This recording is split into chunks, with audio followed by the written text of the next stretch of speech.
desierto.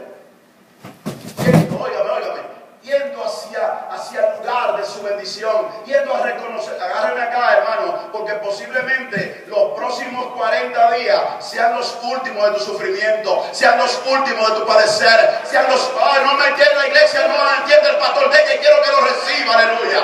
Puede ser que los próximos 40 días son los definitivos en tu vida, son los que te van a cambiar tu casa, te van a cambiar tu familia. Esos próximos 40 días te van a elevar, te van a posicionar los próximos 40 días.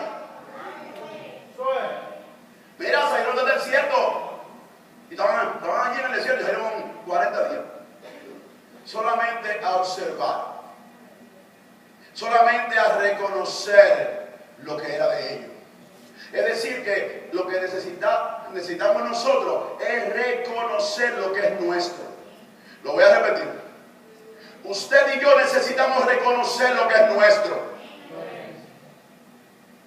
Tenemos que salir y reconocer lo nuestro, iglesia. Aleluya. Dice que volvieron después de 40 días y anduvieron y vieron a Moisés y a Aarón, a los líderes y a la congregación de los hijos de Israel en el desierto de Parán. Toda la congregación estaba en el desierto. El líder estaba en el desierto. Agarre esto, hermano. El líder está con la iglesia en el desierto. Los hijos de Israel estaban en el desierto y hacían años que Jehová le había prometido esa tierra que fluye leche y miel.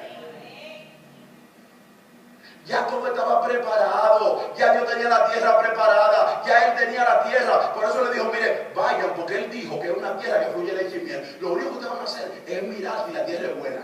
Miren la gente que la habitan, miren dónde que viven, miren cómo están esa gente, ubíquenme bien la tierra, aleluya. Pero todo finalmente para que se identifiquen con ella, porque es la tierra que Dios le dio. Oh, yo tengo que estar aquí y dejarle saber a esta iglesia que Dios ya espiritualmente le ha entregado cosas grandes a ella. Que solamente la iglesia, el templo profético, nuevo comienzo, eso lo necesita alinear su pensamiento y entender que tiene que ahora mismo recuperar su identidad, recuperar lo que realmente es de ellos, que ya Dios lo planificó desde hace años, ya Dios tenía todo planeado, ya Dios lo había cuadrado